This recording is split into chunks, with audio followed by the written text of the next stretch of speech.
এই শীতের মৌসুমে কলকাতার কাছাকাছি একদিন বেড়ানোর জায়গা খুঁজছেন, যেখানে থাকবে সবুজ গ্রামীণ পরিবেশ, ছোট একটি নদী, মন্দির, সঙ্গে থাকবে বোটে করে গঙ্গাবক্ষে ঘুরে বেড়ানোর সুযোগ। চলুন আজ আমি আপনাদের কলকাতার কাছে এমনই কয়েকটি সেরা টুরিস্ট স্পটের সন্ধান দেব, যেখানে আপনারা খুবই কম খরচে একদিন ঘুরে আসতে পারেন অথবা একটি রাত স্টেও করতে পারেন। এর সঙ্গে থাকবে সমস্ত টুরিস্ট স্পটের খরচের ডিটেলস। তবে এই খরচ সম্পূর্ণটাই আনুমানিক, অর্থাৎ বাস্তবের সাথে এই খরচ অনেকটাই কমতে বা বাড়তে পারে। নমস্কার বন্ধুরা, আমি সুদেশনা বংস ক্লিক চ্যানেলে আপনাদের স্বাগত। আমাদের লিস্টে সবার প্রথমেই রয়েছে মায়াপুর। পবিত্র ধাম মায়াপুরে কিন্তু সারা বছরই ভক্তদের ভিড় থাকে, আর এখানেই তৈরি হয়ে গেছে বিশ্বের বৃহত্তম ইস্কন মন্দির। এছাড়াও এই মন্দির প্রাঙ্গণের পরিবেশ কিন্তু বেশ মনোমুগ্ধকর।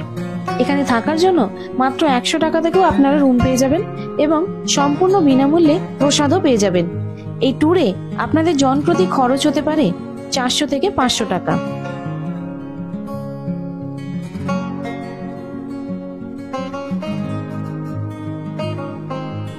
তারপরই আমাদের লিস্টে রয়েছে ডায়মন্ড হারবার।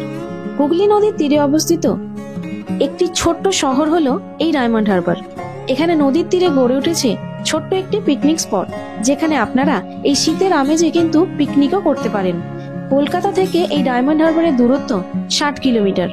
শিয়ালদা স্টেশনের সাউথ সেকশন থেকে ডায়মন্ড হারবার লোকাল ধরে মাত্র 15 টাকার বিনিময়ে কিন্তু আপনারা 1 ঘন্টা 40 মিনিটের মধ্যেই চলে আসতে পারেন এই ডায়মন্ড হারবারে। এছাড়াও আপনারা ডায়মন্ড হারবার জেটি ঘাট থেকে মাত্র 30 টাকার বিনিময়ে গঙ্গাবক্ষে সূর্যাস্তও দেখে নিতে পারেন।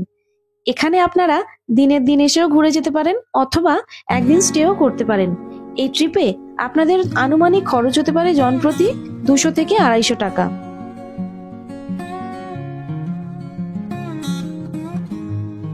তারপরই রয়েছে কোলাহল মুক্ত এক সমুদ্র সৈকত বকখালি।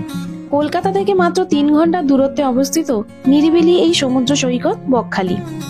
ধর্মতলা থেকে ডাইরেক্ট বাসেও আপনারা বকখালি পৌঁছে যেতে পারেন। এছাড়াও আপনারা শিয়ালদা স্টেশন থেকে নামখানা লোকাল ধরে নামখানায় নেমে সেখান থেকে অটো ধরে পৌঁছে যেতে পারেন এই বকখালিতে। আর এখানে এলেই আপনারা দেখতে পাবেন প্রচুর লাল কাঁকড়া আর হারিয়ে যাওয়া সেই ওয়াইন বিন। আর এর সঙ্গে সমুদ্রের সি ফুড তো আছেই। এখানে এলে আপনাদের 500 থেকে 600 টাকার মধ্যে হোটেলও পেয়ে যাবেন, আর এখানে এলে খরচ হতে পারে 500 থেকে 600 টাকা জন প্রতি।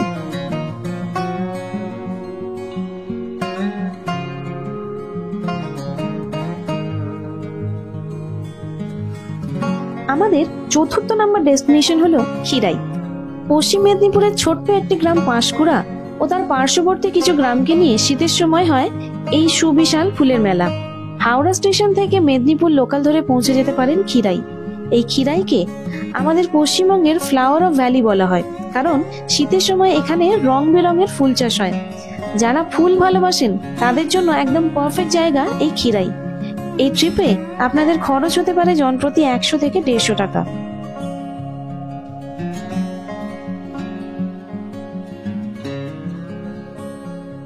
আজকের আমাদের শেষ টুরিস্ট স্পট হলো মুর্শিদাবাদ।